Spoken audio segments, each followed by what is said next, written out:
and girls, your attention, please. Hello and welcome back inside the Park from April podcast number 977. This is Todd. No, Todd, not now. A.K.A. Negative Camera. You know I've asked you You here. must convince the villagers that I'm harmless. That's all I need. Hey, tonight we're going to cover a lot of things. Look, we're officially into the 2026's weird season part of the season anyway. Early running is already telling us some interesting things about the cars, and there's all kinds of argument about engines, and Cadillac just, did the Super Bowl. We got a lot of stuff.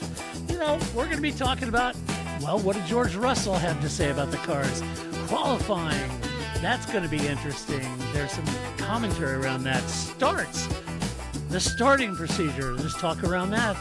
FIA's digital brain, how about that? And Cadillac Super Bowl livery reveal and lawsuit.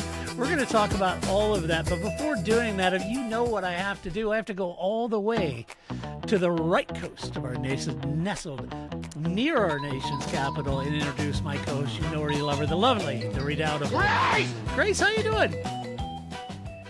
Hey, Todd, I'm doing pretty good. How are you doing? I'm doing okay. I'm doing all right. And all right. I know you're excited because he missed us, Grace. He missed us. I am excited. That means I got to go all the way south, down by America's team, nestled in Fort Worth, plying his skills. Some know him as the sporting manager of the Heart of Racing Aston Martin team here in America. But around these parts, we know him as something completely different. Hello, everybody. This is Paul Charles, the International. We know him as International. How you doing, Paul? I'm doing okay. Yeah. It's been a minute. Stored out here. It has been a while. Yeah. I was like, I thought I'd actually been booted and didn't realize it. We just ghosted you and didn't tell you. That's great. We ghosted. Yeah. I was just like, it's like no one evidently liked my penalty on Lando Norris comment, so I figured that was the end. We ghosted I went you all Peter Windsor on you there. You disagreed with us, and I never had you back on. Until right. March 4th when we need you, right? Because otherwise I have to do all the race reviews. So. Yeah, we wouldn't want that.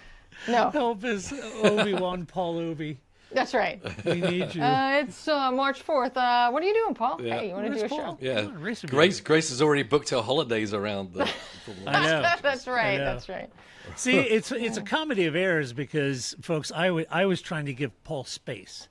Because, see, Paul's season has already started at the Daytona 24, the Rolex, right? And so it's already started, and I know he's talking about Sebring, and he's got so much racing things going on that I wanted to give Paul a little time so he could fix the water supply in his laundry room. Yes. And still not done yet. I learned drywall mudding today, so there you go. Oh, see, there you go, folks. He just does everything. He's a chef. Yeah. He's a home remodeler. He cut a hole in his wall and put a doorway in. He's a plumber. He's a sporting manager of a race car team, and he's a race car driver and a podcast. All of a sudden, I'm kind of feeling inferior, Paul. I don't mind telling you. But the biggest question is PEX A or PEX B pipes in your wall. What do you do? That's a good question. My plumber says stay away from PEX. It's not good. Oh, really? Yeah. Okay. Probably says stay away from shark bites too. Definitely, he said stay away from shark bites. Yep. Yeah. Interesting. I'm just putting it out there, license. Well, now I'm nervous because my whole wall is PEX pipe and shark bite fittings. Yeah, it's all PEX and shark bite. Yeah. There you go. And I just closed it up, so I better stop that leak. As it turns out, Paul, Ferrari's new car may be all PEX and shark bites in there. Oh, ouch. We don't know.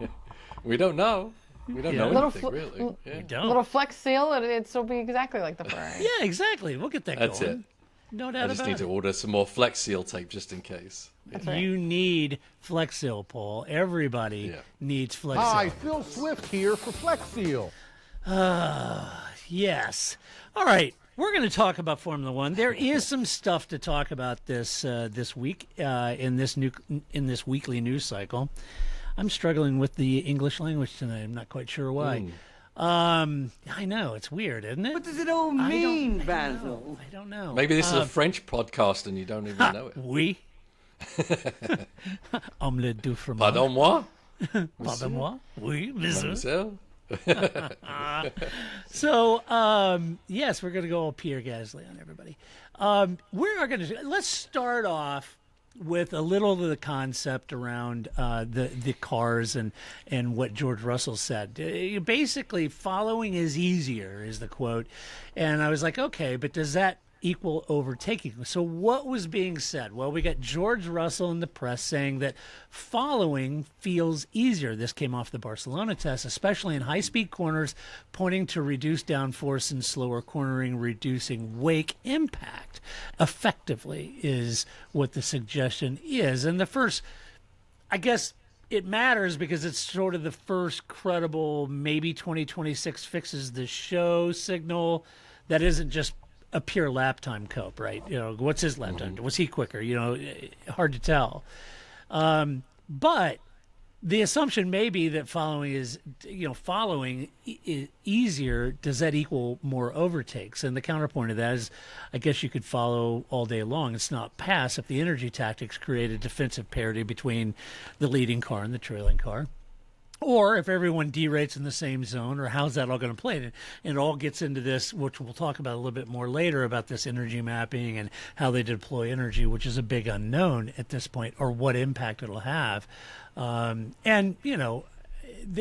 feedback's coming from very limited running, admittedly, out of Barcelona. So the question I have for both of you, I have two questions for both of you. And I'm intrigued. Does 2026 create racing or just create new ways to prevent racing? What do you think? Go ahead, Grace. Go, Grace.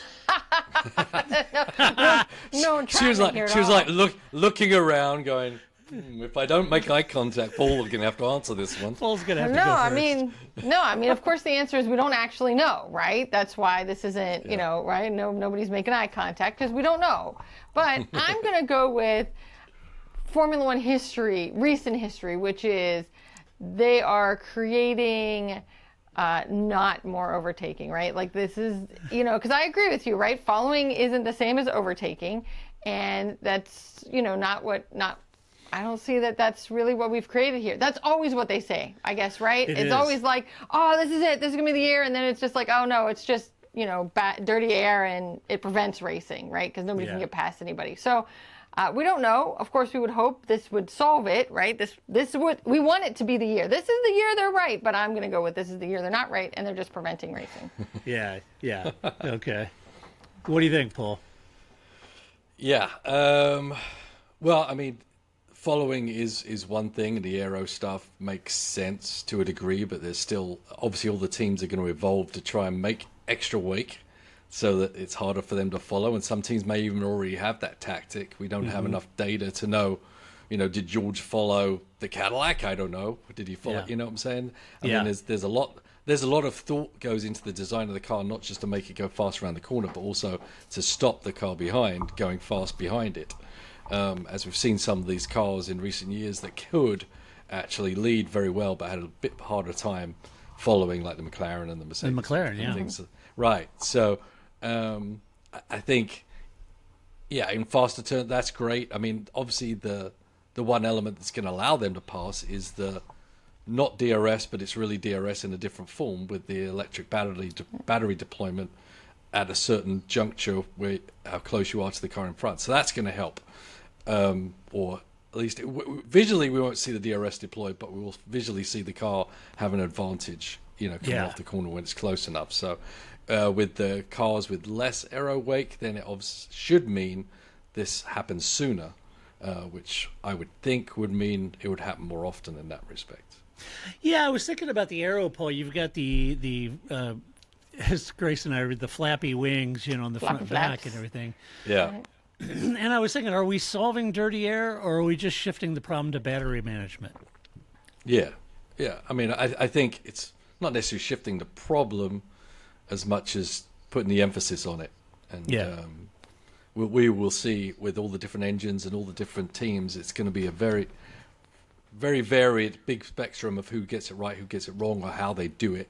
Like you were talking about everyone derating at the same time. I don't think that's really going to happen, because I think every team is going to have a whole different program and plan on how that engine deploys and then enhances the energy as well. I mean, I've learned a lot dealing with the Valkyrie and how energy is deployed and how it's saved and how it's harnessed.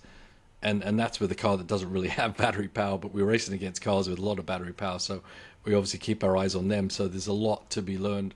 I've learned a lot from it. And so I'm expecting there to be a lot more emphasis on, a lot of the teams are doing a lot of work on just working those procedures through and try and maximize them. And as we found, like with this new engine gate, with the spongy conrods and all that kind of stuff, the information somehow spreads around the paddock very quickly. You know, where did that information come from about the Red Bull engine and the Mercedes engine and end up in the press and every other team knowing about it? You know, things just happen. And so I think what happens with this new generation of car, that not only within the team are they going to learn a lot, but also it's just kind of ooze out, and a lot of the teams are gradually going to pick up little things here and there where everything kind of equalizes and the gap becomes a lot smaller. Yeah. Yeah, I'm kind of curious about how that'll play. You know, following, doesn't necessarily equate overtakes, and like you said, Paul, the even when you guys in the Valkyrie are racing against the other, top class, they're heavily influenced by battery. Right. You know, those strategies, all that, where you derate, how long, and what you do, and all that's baked into their strategy for that race. And you would pick out the obvious places where everybody would traditionally, it would be obvious to derate there. But then again, everybody may come at it a little differently in their strategy and how their car performs and where they think what they think they can get away with. That would give them the energy to deploy at areas that may not be so logical. And I think those strategies will change from track to track, right? They'll try and get these things to come in the right place on the track where it enhances the car enough to make a pass. Yeah. And like you said, it can be car specific and track specific, right? So depending on whatever deficiencies their aero design is having might necessitate where they feel their best shot of taking advantage of the energy given the car's performance, and that's always a moving target too, I would imagine. So it'd be interesting to see if they can follow easier, but I'm kind of with you, Grace. I'm kind of thinking, they definitely set out every year, and I've been following this sport for so long. I've taken so many of those damn surveys. And I know both of you have too. And every year, the big fan survey, we really want to know what the fans have to say. And every year it's like more passing.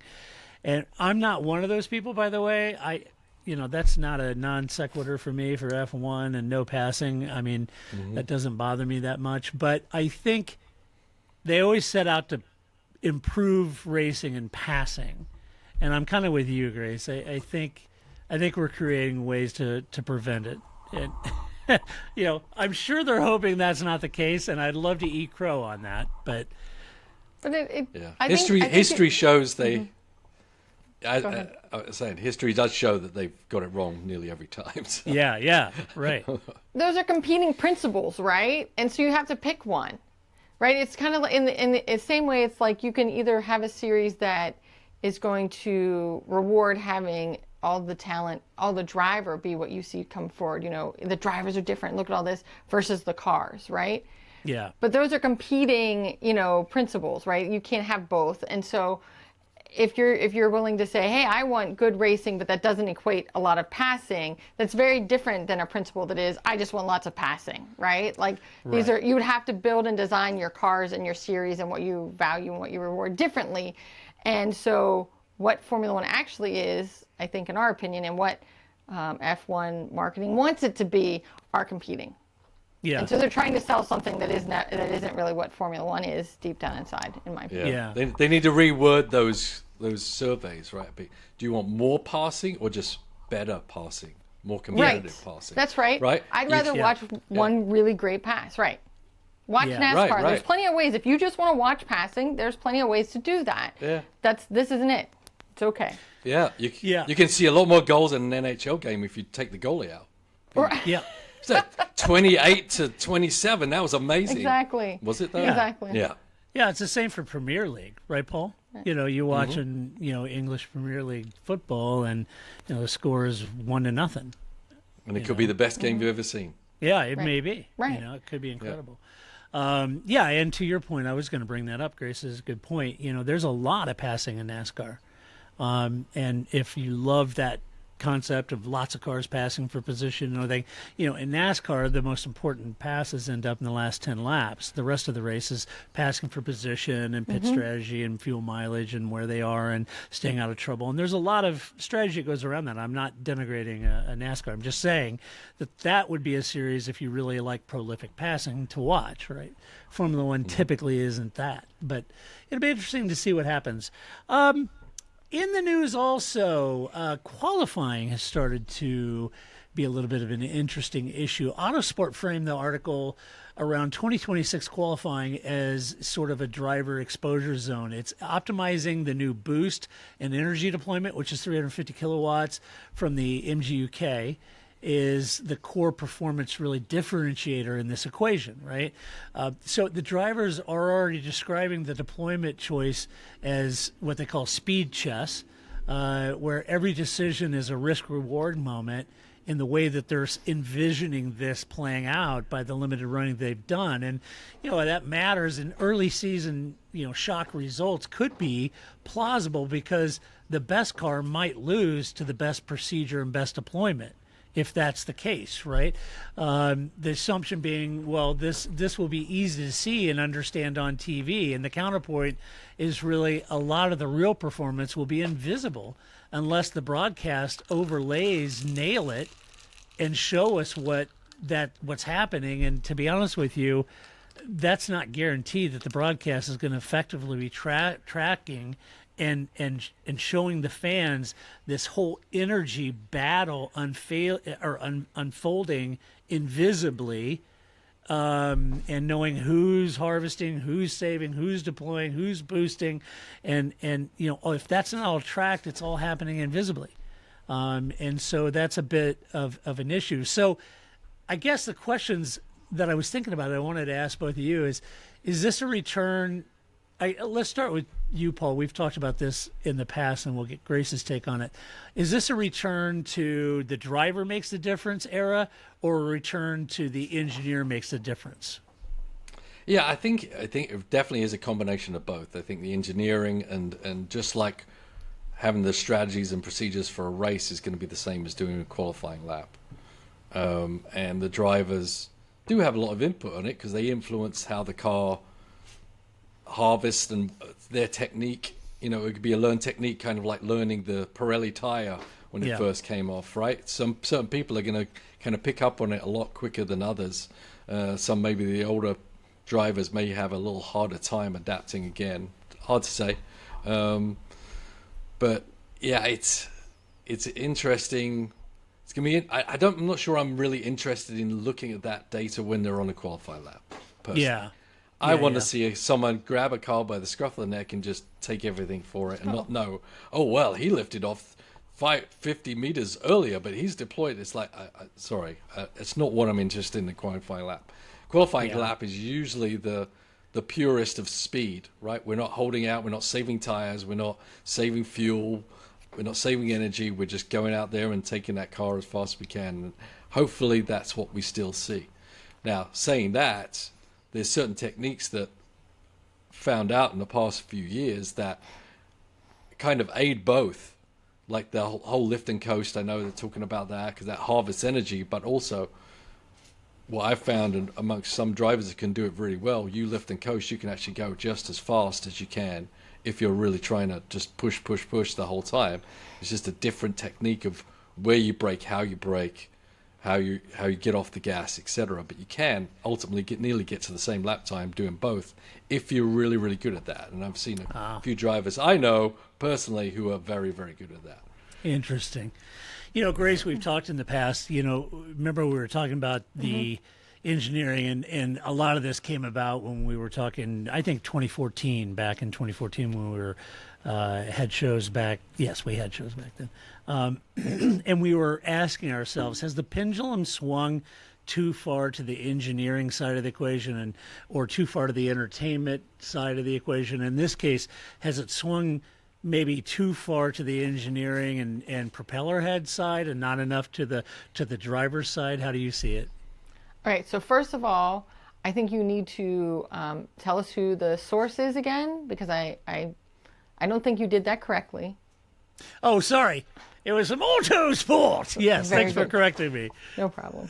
I started a little Controversy. right there, didn't I? If only Patrick had also written the article, this would have been great, right? So, okay. So, Yes. so, I haven't heard so we that got- for a while. I haven't know, done right? Patrick Head. What's Oh, that guy I also doing? have, does anybody have anything for Mark is? That's right. Yeah, that we've season heard that starts one. soon too. Yeah. So I think that first of all, just bring back refueling. And then we could just have this conversation, not about electricity and whether or not you're lifting and coasting and whether or not, just bring back refueling and we can have the same conversation and it'll be a lot easier and a lot more fun. And I agree with Paul, and I think most of us would, that are anoraks for this sport just want to, that's what you want in a qualifying lap. Sometimes at some Yeah. tracks that is the most interesting thing. And there have been some years that is the most interesting thing. Yeah, I don't think you that's not where you want the strategery. The strategery comes in the race, right? And the conserving and who's lifting and coasting. And so I think that, I think it would be more, I don't know. We could see. I guess I don't see where Formula E was some big thing, right? And so, right? And It's so not is big. this the same? It's not a big thing, Jeff. But I think, but you know what I mean. So they have some experience in this arena, and if everybody wasn't flocking to Formula E, then I'm not sure that you're going to be able to carry that same sort of conversation to Formula One, and people are just going to be like, oh, it's Formula One, it's fine, right? Like why we would all been watching something else. So. We'll see. I think that I just don't think it's inherently interesting to people, but you're right. It really does depend on the broadcasting and what they talk about. And maybe this will be the year for Alonso, and he will just be the master of lift and coast, and he'll get another championship. It's Fernando season Lyco song. Alonso. That's right. Lift and coast. I like it. You know, As that opposed was to my Ferrari.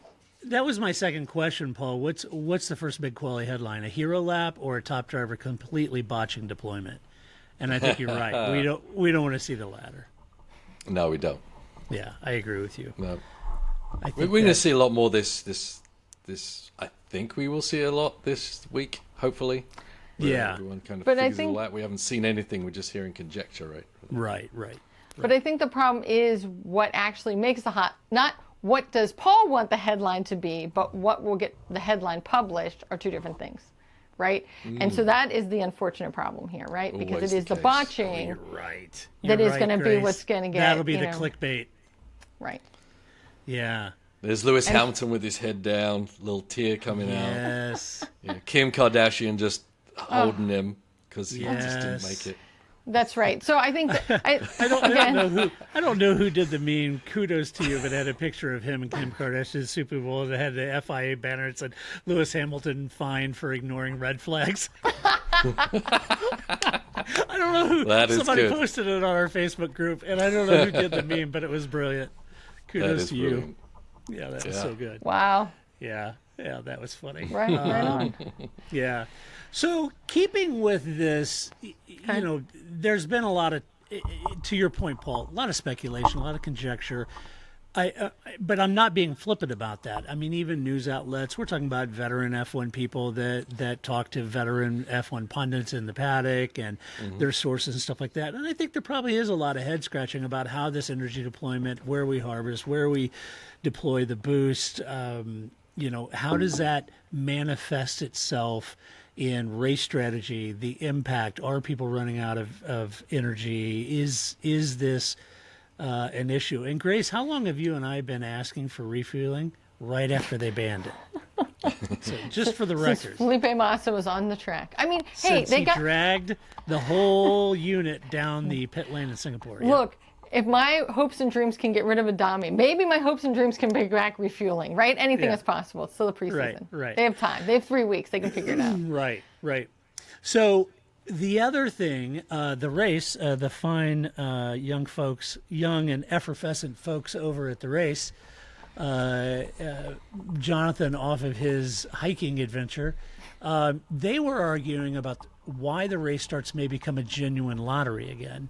Now, what are they implying there? That the race starts, the 2026 starts look clunky, according to them, and inconsistent, and not just because teams are rusty or, they're trying to get their clutch bite points, et cetera, et cetera. The cause is the assumption that with no MGUH, that was the turbo in MGU, power generator on the exhaust. Without that, that means presumably that turbo lag could be back as a real problem. And with the new restrictions limiting MGU-K usage at the start phase, notably like battery assist only after there's a certain speed threshold, right? So once you get up to a certain speed, then the battery assist is there. So if that's not an option at starts, cars are energy starved. So even if you could spin battery, you might be a sitting duck by turn 1. And so the starts are kind of, in my mind, the starts are kind of the championship equity issue, how well you get a start. If the launch becomes volatile for these teams, strategy and grid order matter even more than they did, right, around tracks. It's not that qualifying grid positions didn't matter, but now they become incredibly important in that. And you might say, oh my gosh, that's terrible. Does that mean it's going to be messy all year long? And I would say my counterpoint to that is all three of us know that teams generally figure out a way to optimize pretty darn fast if the rules structurally, have that limitation. They typically find out, not saying it's legal or not, I'm just saying they have a way of engineering and fixing those issues. But if the rules are structurally limit those fixes, then maybe that unpredictability at starts could persist for the season, but I don't know. My questions I thought we could all talk about was, do we love chaos at starts until a title decider, and then all of a sudden it pisses us off, or do you see this as something that could be an issue, but the teams will overcome? Both. I don't know who's going first. Well, the other three questions you've asked somebody, so I'll just insert my answer here, sir. I'm talking to you, Grace. I don't think you can blame the crickets on us. He was looking right at you. I was looking right at you. I'm so sorry. I'll try better next time to see whose eyes we're looking at great. here. No, let's start with Grace. I think the answer is both. Whatever your questions were now, that was my answer. Do we love chaos at starts? Yes. Until it decides a title. I think we do. I mean, chaos seems like the wrong word, but I think similar to what Paul was saying about a qualifying lap, you want something to be exciting at the beginning, Action. right? Yeah. Right. So I don't know that chaos seems like a noise sound versus kind of thing, chaos. But yeah, you want to see some going wide and some almost hitting the rails or almost running into this guy, right? Especially because we're going to get like 2 laps into this race and we're going to have to watch that start like 12 times. So make it interesting, right? Give us something here to watch, right? So I think we want that. And then, I think that they will begin, that you're right, the teams will figure it out, right? Australia's going to be a little argy-bargy and then they'll figure it out. And I think, that's how that goes, and they'll tweak it. And I don't know what an ugly start. Will they just all run off the island? I guess that would be an ugly start. But I think otherwise, they'll figure it out. It'll be, but you want a little excitement there in the beginning. Yeah.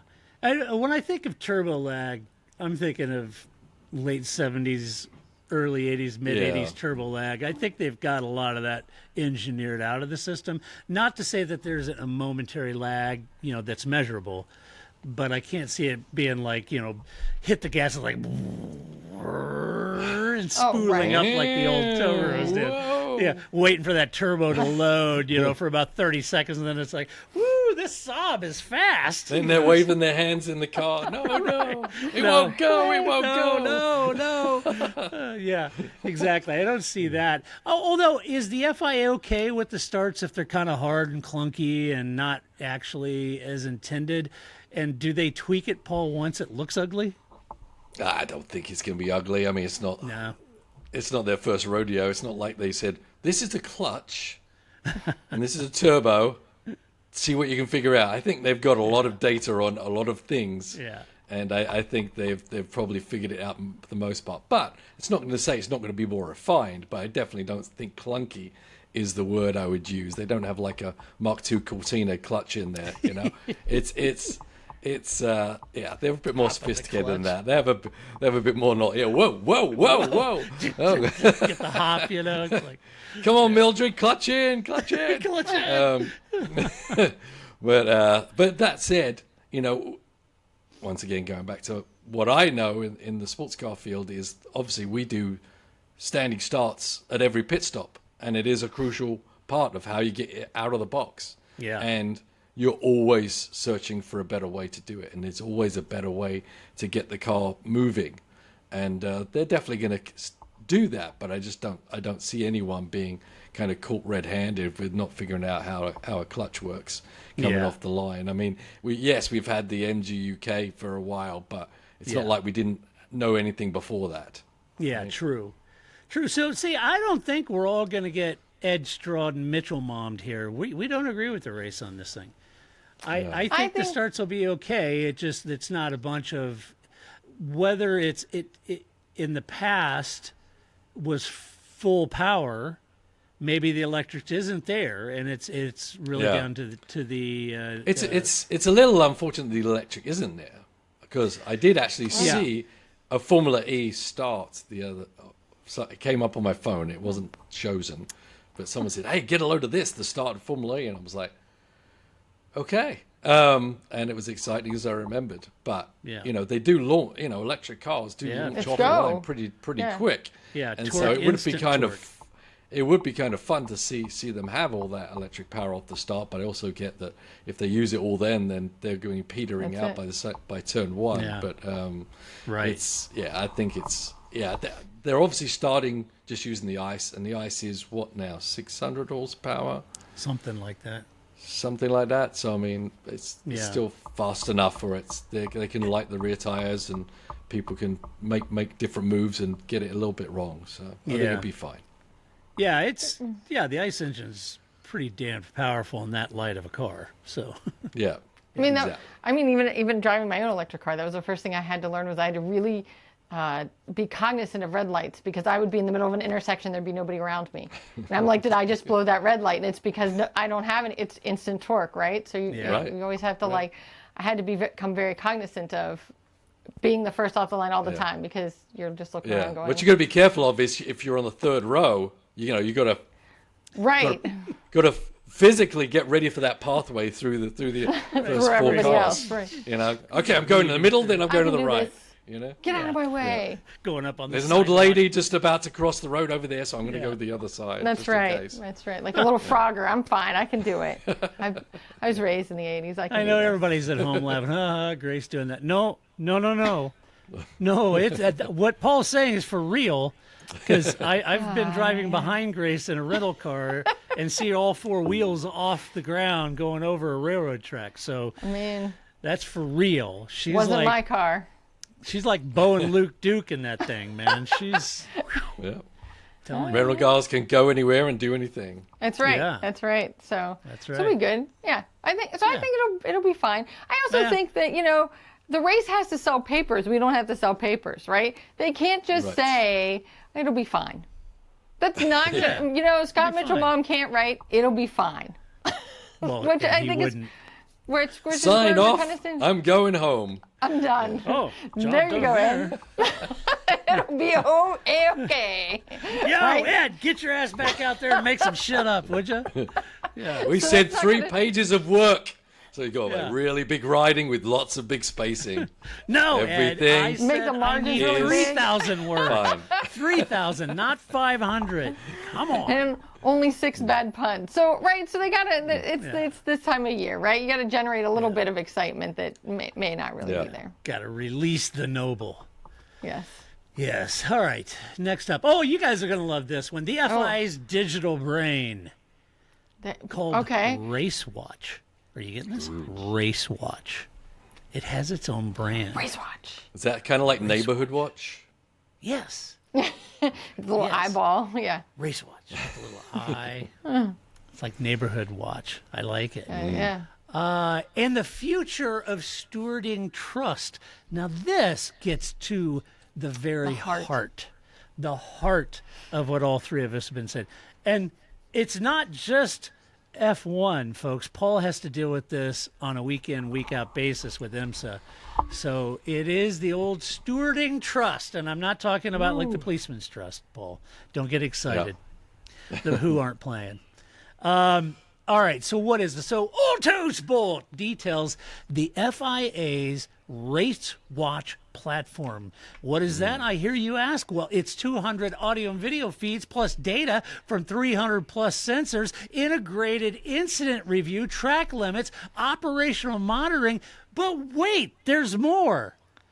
It now includes, get this, and I know you're going to be excited. Who's surprised? Of course it does. AI-supported capabilities, including automated detection, and get this, interpretation for certain situations like, guess what?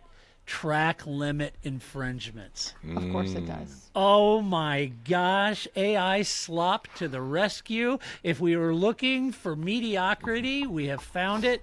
And I gotta say, why does all of this matter? Well, if fans, I think this is a real thing, but I don't want to cast aspersions on F1 because I'm sure they thought about it. So they may, and right now, as an American, I have no idea how I'm going to watch this and what it's going to look like and what the presenter crew is, and we're 4 weeks away from a race, right? Oh, it's true.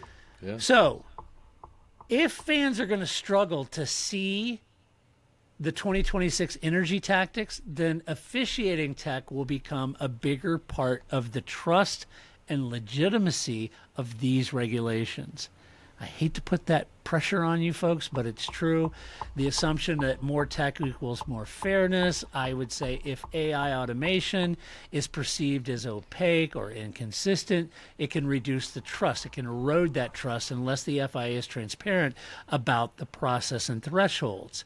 It's not enough just to say, well, AI said he was over track limits. Okay, but it's like a lot of large companies now struggling with AI, and some of them are ditching the whole concept because I saw one article I was reading. I think it was a CIO. He was saying, "Hey, I'm not working on a system that has no clear, transparent governance. Published governance and how it's governed. Not going to do it." And in this case, it's similar to that. If we don't understand what Race Watch is doing and how it governs and what its interpretation of those processes and what thresholds they're measuring, then it erodes the trust and starts to undo what it is that this whole tech package they may or may not come out with would do. So this brings up the whole question, and I'll toss this to you, Grace. Do we want faster decisions or explainable decisions?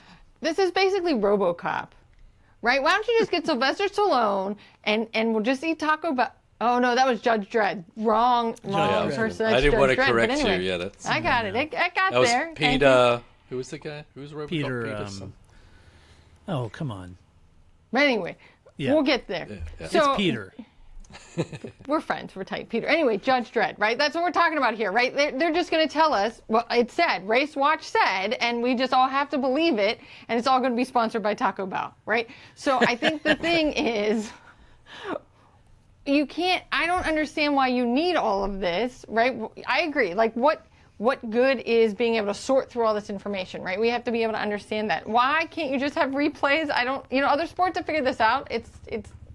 And I understand the idea that you can't pause a race the way you can, stick and ball sports, and that complicates how you referee an incident. But I don't know that throwing, what did you say, 200 audio and video feeds plus data from 300 plus sensors, how is that making the 4 people who are race stewards, 3 people and 1 former race car driver, how are they figuring this out with way more information than the human can digest, which is why they're then saying you need that's AI. where AI comes in, right? But, AI steward, yeah. But AI Formula One is known for transparency. When I think who is the most transparent organization out there? Oh, the FIA. That's exactly what I think. So I don't know why we're suspicious of this at all. This will be fine. No, Mikey. No, I agree. Yes. I mean, it better be so clear that even Peter Weller knows what's going on. Peter Weller. Well done, sir. Very good. Well, Yeah. Popped in my head there. Yes, that true. If track limits become automated, Paul, what happens to the let them race vibe? I don't know. Because you, my friend, you took a lot of incoming over this last season. I did. Yes, you Yeah, did. you want to play it by the letter of the rule, interpretation. Although I'm wondering if AI get involved, is like the replay is going to have 3 hands on the steering wheel and things like that. You know, the sponsors With 6 fingers each. Yeah, and all the sponsors on the cards are going to be in like Russian Yeah. or something for some Yeah. reason. Yeah, You specifically asked for English. Yeah. Yeah. It's all like made up Cyrillic letters. Yeah, I mean, it's okay. Didn't we try this a long time ago? It feels like deja vu that they tried to do this automation thing and it didn't work before and it won't work now. And I would definitely I don't remember. do some testing. Let's just not bring it in for race 1. And there always has to be interpretation of why something Correct. happened.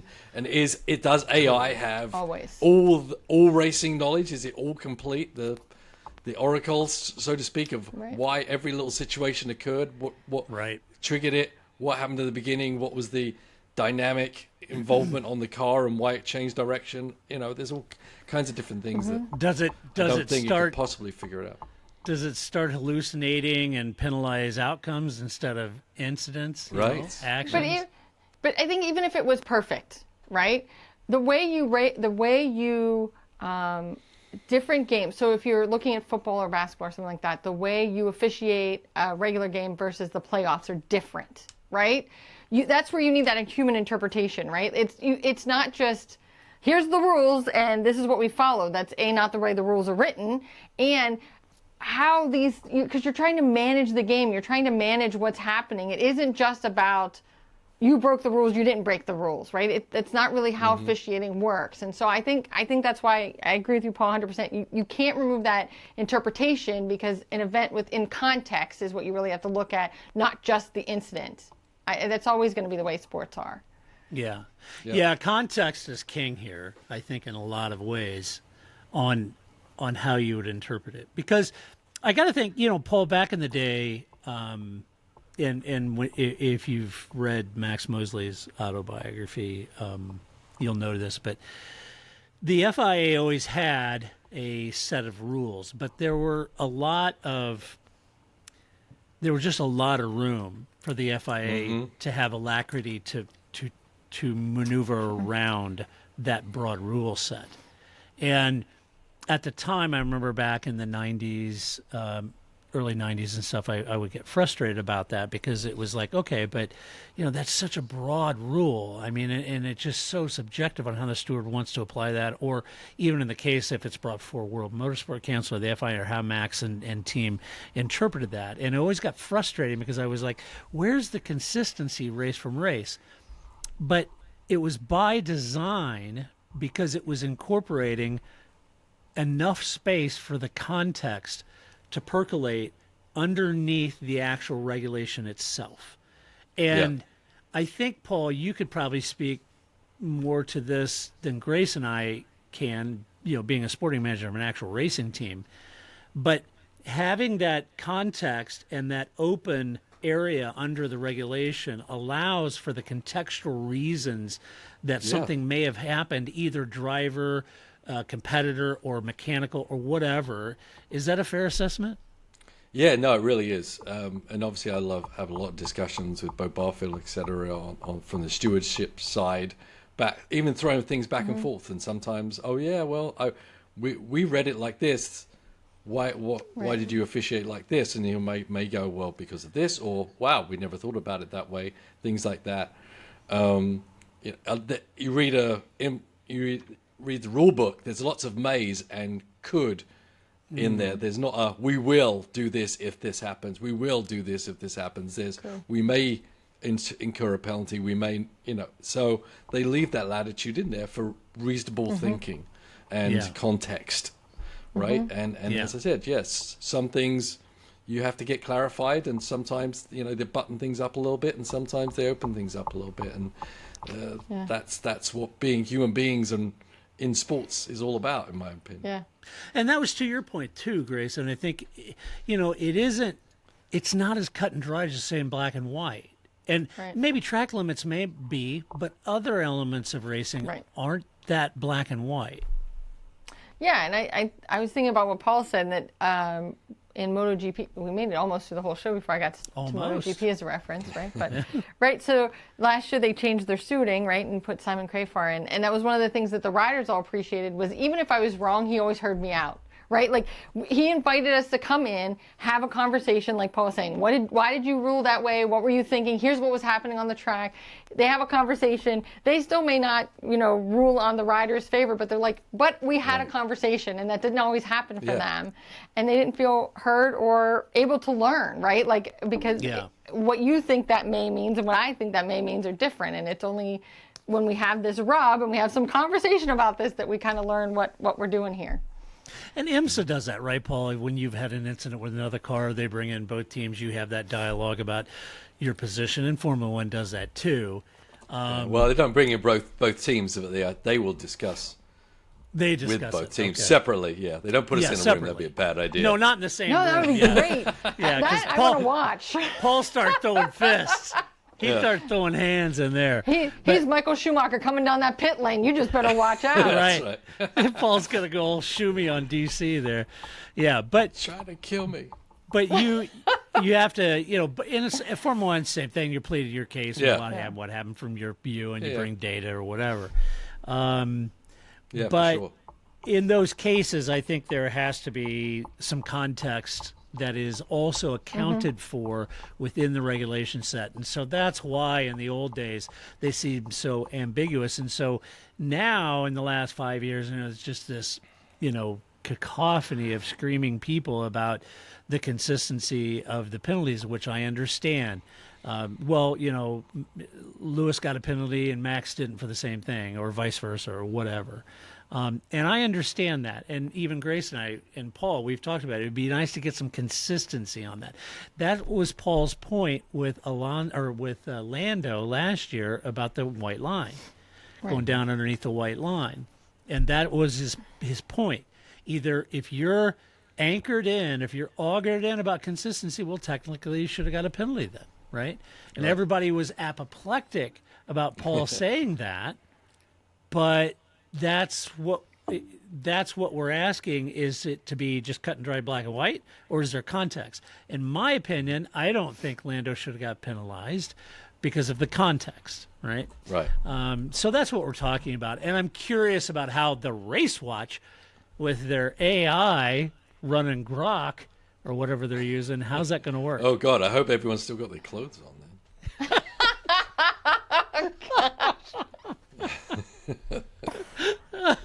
Well played. Oh, my gosh. This show's over. I'm done. Yeah, that was good, Paul. Oh, my goodness. Yes. All right. So there you go. Moving on from that. Can we? I don't know. I don't think we can. I think that's it. We're done. No. I don't know that we can. There goes our rating. Boy. We have a rating? Just Yeah, I guess so. Don't drive angry. Don't drive angry, Paul. there you go. Okay. All right. Let's see. The next one up. Well, this, we got to talk about Cadillac Super Bowl livery reveal, don't we? Sure. Which was immediately preceded by an announcement of a lawsuit from Michael Bay. What movies did Michael Bay do, Grace? Can you refresh my memory? Do you remember? Yeah, all the 17 of the Transformer movies. There you I go, just think Transformers, what is more American than the American team having a commercial during the Super Bowl to only be immediately sued by somebody? Yeah. It doesn't get any more American than that. Perfect. Yeah, it's so good. Well, Cadillac unveiled its 2026 livery during a Super Bowl commercial, leaning hard into the Americas team, and almost like the Dallas Cowboys, your neighbors down there, Paul. The whole imagery around it, including JFK's space race speech, that was touching. There's a lot of that. Yeah, there is. Yeah. Talk about appropriate a significant part of history and use it to Formula One team. Trying to tamp down those conspiracy theories, apparently.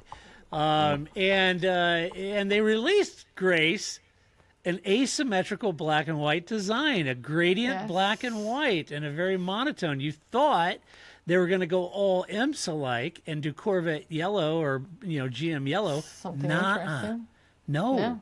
It's just shades of black and white and gray. I mean, depending on your TV and stuff, you get some black banding. You could be missing 16 levels of grayscale there if the brightness isn't high enough. So, you got that going. Motorsport also framed it as a major moment at launch for a new team trying to arrive with cultural scale, not just paddock credibility, but really trying to grab that American market. As Grace mentioned, multiple outlets reported that Michael Bay filed a lawsuit seeking $1.5 million, alleging Cadillac F1 used elements of his concepts after discussions about directing the ad ended. Now, reports summarized that the complaint, including claims like breach of contract, verbal and implied, fraud, quantum merit, and cites the filing timing, which is February 6th. So, in L.A. and all that stuff, the details behind the lawsuit. So apparently it's a thing. Cadillac. Then I think there was I saw an article that was reported that it was Cadillac's response by a spokesperson, and it said that the concept and creative predated Bay's involvement and that they were only exploring him as a potential director, and they expressed confidence that it will be resolved.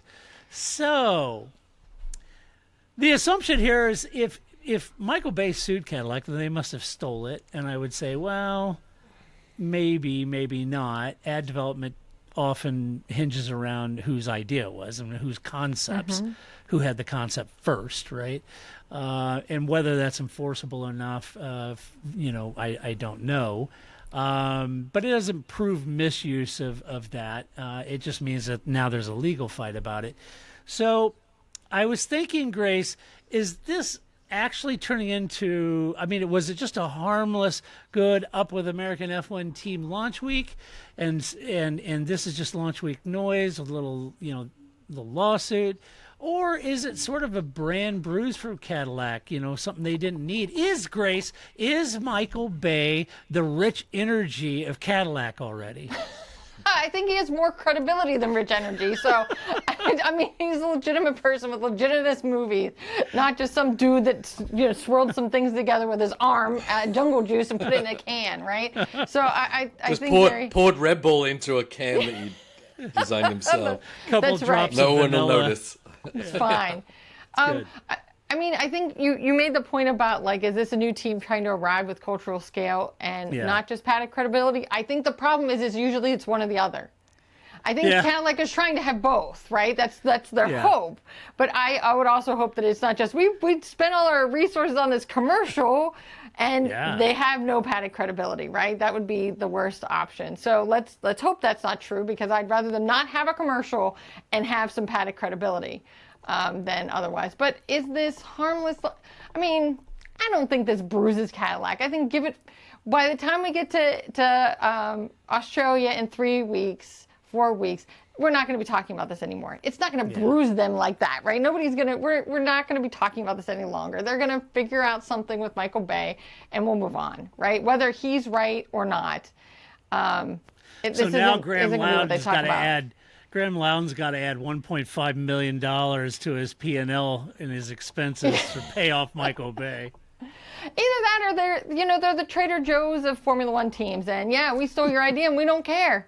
We don't care. It's ours now. Yeah, Right. it looks exactly like your logo, but just enough that you can't sue us. So fine, be the Trader Joe's of the world and steal people's ideas just enough that you don't get sued, right? It'll be fine. But I don't think this is that big of a. I don't think this is that big of a deal for Cadillac. They'll get past it. It's a big brand. So, Paul, as soon as you saw that, you had to immediately think, oh, wow, that's like Mika Hakkinen's car in 98, 99.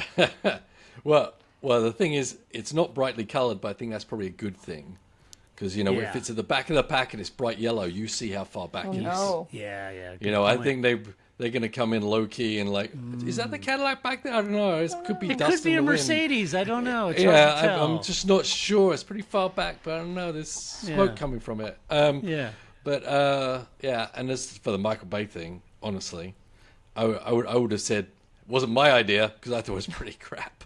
So I thought it was pretty low. And Does this Low do more impact. brand damage to Michael Bay by claiming it? I wouldn't have claimed it because I think a 10-year-old could have come up with that concept. But I was going to say that's we're the going other to go in thing the too. desert, and then the car's going to be blown up, and it's going to come back together, and then we're going to use a speech in the background, an inspiring speech, I tell you, with a bouncy noise. And Like the most I didn't well, like it. one of the most well-known motivational speeches, right? Like this wasn't like. That's what kind of caught me was like I didn't know you could trademark JFK's space speech. Right? It didn't sit well with me, honestly. It didn't. What tie do you have to that? It didn't make any sense to me at all. Well. It's got nothing to do with anything really, and just throw in any inspirational speech for crying out loud and play that with the background. So tomorrow when Michael Bay drops the lawsuit, we'll know he actually listens to this podcast and was like, oh, Paul's right, and he'll drop it. We'll be done It's with like, That's Mike, right. don't claim it. Yeah. Although if you've seen Transformers 4, maybe you wouldn't be embarrassed. I don't know. I'm just saying, like, I don't know. Mike, can I be honest with you? I've never Not Oscar worthy. I've never watched one of his Transformer movies. I'm sorry, Mike. I'm sorry. It's just not my He's thing. done some other stuff too. I don't know. Yeah. Oh, I'm sure he has. I'm sure I've seen some of his work. Well, I did at the Super Bowl, the Cadillac ad. Apparently you did. Apparently. Allegedly, I got to say that. I don't know. Yeah. Hey, does the Super Bowl strategy raise the ceiling for new teams or raise the risk profile too? You're doubling down. We're here, we're Cadillac, we're F1, and we're at the back of the grid. Yeah, it's a lot of money.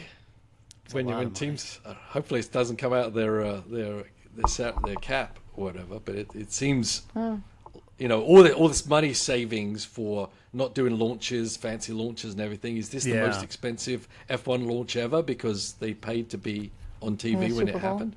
Yeah. I mean, is it more expensive than dropping a car from a helicopter? I don't know. I don't know. I think it is. I just hope by being black or gray, they'll have a different colored dot on the telemetry. That's all I want, right? By not being yellow, you're fine, right? Yeah. Yeah. Do we have a black dot? We just don't need another shade of blue. But yeah, I don't know. That's a good question. It could be quite expensive just by having a quick Super Bowl ad to people who I don't know, like people in America watch Formula One or know more about Formula One than they used to. But I don't know that we're quite at like commercial in the Super Bowl. People are going to be like, oh, Formula One, I forgot all about that. I don't think we're quite there yet in America with Formula One. Hey, they got an IndyCar ad. Who's that guy? Yep. Yeah. Hey, Grace, what'd you think of McLaren's new livery, huh? Well, I'm all for it. Sure. Yeah. They're loving that papaya, aren't you? Well, you gotta, if you are gonna lean into a color, and they're leaning into it, so then just keep right in there, right? Just At least go it all means in. Grace doesn't have to change her whole wardrobe again. That's true. No, that's right. Once true. was enough. I've said what it if before, I'll Zach say landed it some again. big sponsor and they had to change all the colors? Everyone would be like walking around in old days news, That's right. I've said it before. I miss Ron Dennis's Predator Gray. Yeah. So there you go. Now orange is just one of my least favorite colors, and that's not because of McLaren. It's because I look like death warmed over in orange. It's terrible. That's a horrible color. There's not a lot that goes with orange. I mean, it is a tough color. It is a very You can't even rhyme a word with orange, right? No. You So can't. nothing really goes with it. Paul, being your deep Aston Martin ties, what did you think of Aston Martin's livery? I mean, they all honestly they don't look that different from all the previous year. There's no one's like, wow. Green. It wasn't like the AlphaTauri when it came out white, and that was pretty cool. But That was cool. I haven't seen Haas any so far- liveries. I thought Haas so far is one of the better looking ones. Yeah.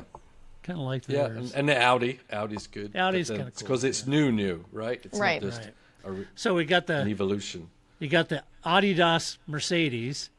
It's black. You've got Audi. It's dark. You've got Cadillac. It's black. So a lot of black dots on that little map, Grace, to follow around. I don't like that. Again, I don't like that. Different shades of black, not okay. Yeah, exactly. They have to have their own color. That's kind of goofy. So hey, looking ahead to this week, Paul, we've got Bahrain testing. I'm thinking we got to be watching for procedure excellence again, getting the systems right, getting everything working, the telemetry, the data. I have to think that F1, whatever they're doing with their graphics and their energy, I got to think this is where their broadcast teams will start, cutting their teeth. I think Sky is going to cover 1 hour of each day, not the full test. So where do we watch it? Where do I we have watch no the idea. test? No idea. Okay. No idea. I'm an American. I have no idea where I'm going to watch any of this. Apple TV. Why would that be? Well, Where no, do it's you Apple watch it? TV, but I don't know. Is there Schedule. broadcast schedule? Are they covering the whole thing? I find the lack of noise and marketing and push and hype from Apple interesting. I mean, Certainly considering the amount of money they spent for it. yeah, and considering the amount of hype they put behind like a new set of AirPods, A whole and this is movie. F1, yeah, and a I whole think- movie. Yeah. I don't think we'll see hype from them until, the week before Australia. Unfortunately. Yeah. That's odd to me. I would think they would I mean, double down, unless they're just going to agree. simulcast the Sky thing. Which, Yeah. I mean, I think that, but I think, again, if you're targeting the American market, we are the minority of the minority, right? Like, Yeah. I want coverage from testing, next week, or the end of this week and into next week. I don't know that most people that have Apple TV, they're not going to turn it on until March 3rd. Yeah. Or do we think that the Apple money means that the Sky presentation has to be a bit more worldly rather than, press the red button, and guess who's on coming Sky up on... Q and Sky Glass. Yeah, exactly, right? Maybe it has to be a bit more all-encompassing and use the same presenters. I don't know, because we certainly haven't heard of any different presenters, and you would have thought something would have happened by now. To know. No. Yeah, it's like coming next is more football. Watch the football. Watch the football. You can't possibly watch this amount of, but if you wanted to, your best chance is right here on Sky. Yeah. You can watch old. They have pushed old content, F1 TV content onto Apple TV, and you can watch Have they? Yes, you can watch old races because you can now, do picture in picture with your telemetry and in-car camera and your main screen. So Okay. Wow. I will used to check have- that out. yeah, Little misknowledge. Yeah. I know. I don't know. Well, I guess it's my own damn fault. I haven't logged into Apple TV in forever. Although you do have to get past the I hate that everything has whatever that thing is where it's just like all the TV shows and I'm like, oh, that looks interesting. Why did I come here? Right? I don't know. Now I'm like, oh right, shrinking's starting again. Right? Like now I'm right. What is Now this? I'm like, why did Wait. I open this app in the first place? Which is why they do it, and I get Yeah. that, but it annoys me. I also hate that everything has to move and make noise. Like just hover and don't make noise, right? Like Yeah. I don't need it to move. I'm just yeah, it's fine. I know. Anyway, I'm old. I just want it to Totally. be a still picture. But yeah, they've Totally started agree. putting some stuff on Apple TV. But I have seen nothing yet as of what they're doing for the new season. So that still is Yeah. a mystery, and I'm guessing that's not really going to happen until we get right up into Australia. And we won't hear about it here until we get right up to Australia because most of the American market won't care until then. If you do Yeah. it now, you're too soon. You're too early. Yeah, I would think this first test and everything would be a good opportunity to test that out because I think the storyline is really kind of that whether fans can actually follow what's happening on track, the energy tactics, because there's such a large part of the whole equation now with Race Watch and all that, and if it's going to add clarity, or does it, create a black box of distrust? I don't know. I think I also wouldn't want to have to compete with Drive to Survive, which must be coming out soon, right? 'Cause True. we're within 3 weeks Yeah. of the season. So if I was Apple TV, I wouldn't be like, hey, come over here, watch us. Oh, you're all over on Netflix. Cool. We'll see you in 2 weeks, right? Like, Yeah. that's going to happen too. So I'm sure, I think we're interested and we want to know the answers to those questions, but I don't think most people that I run into in the streets that are like, oh, Lewis Hamilton, I've heard of him, they aren't interested in that. Yeah. Yeah, true. Yeah, so hopefully we'll hear some stuff. Watch that on We'll the stuff. graphics and all that good stuff. I think the teams will also start to shed a little more light about how easy it is to follow.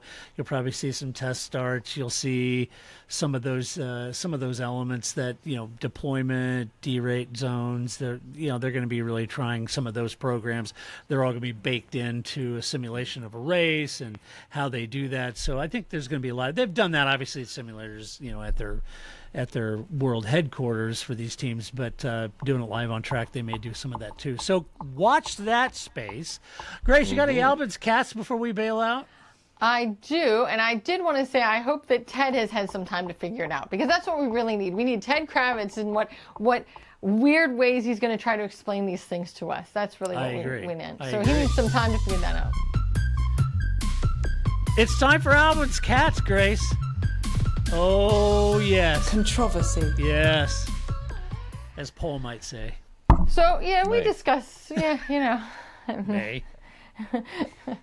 Paul, have you ever pronounced it May. controversy in your life? I'm sure. I When you were used to. young? Yeah, Yeah, okay. but now I've been Americanized. There you Yes. go. It's been beaten out of you. Yes. Yep, pretty much. Yep. Yeah. Yep. Okay.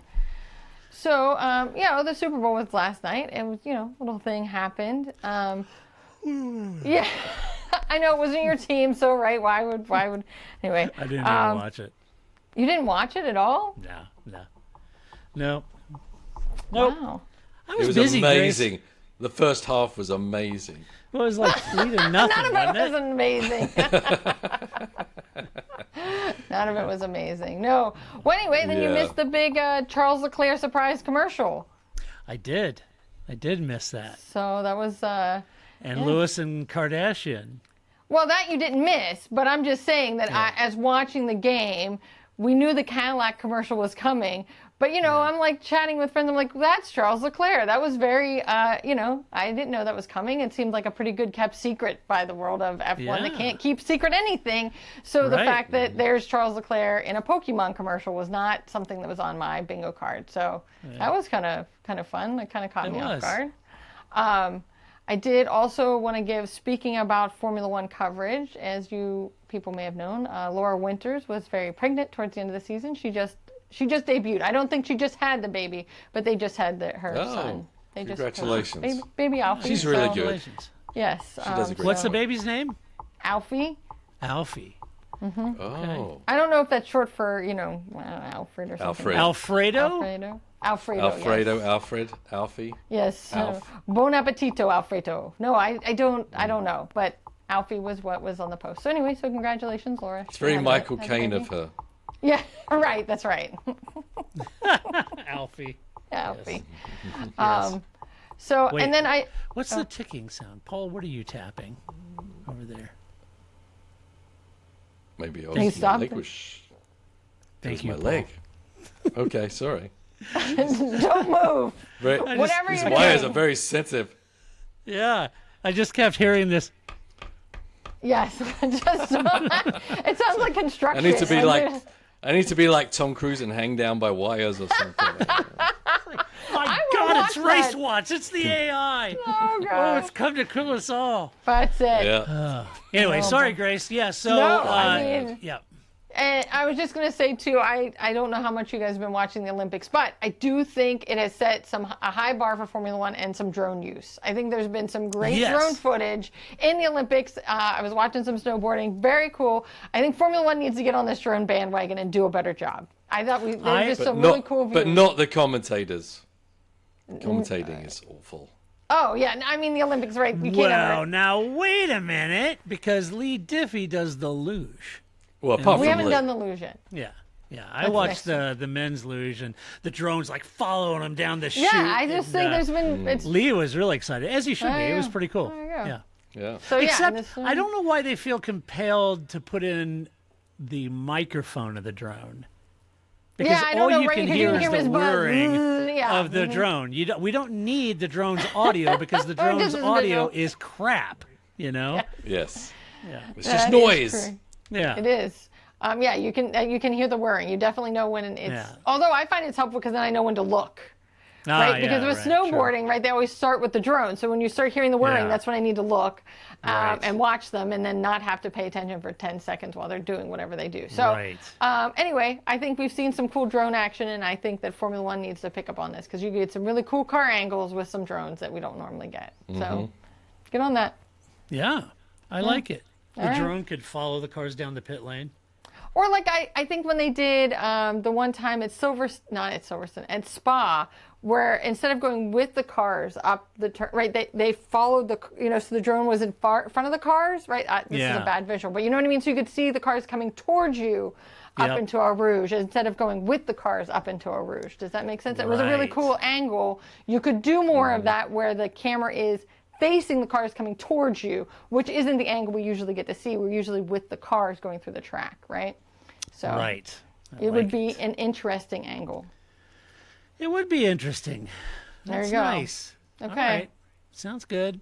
There you Anything go. else we're missing in this episode? That's it. We've covered all of it. We've covered all That's bases, it. folks. We've reached the end nothing else. of the. We've That's reached the end. We're like, okay, what else should we talk about? There you know. I don't know. I don't know. Nothing. It's that's it. Back That's to the all I got. Olympics. Williams. Yeah.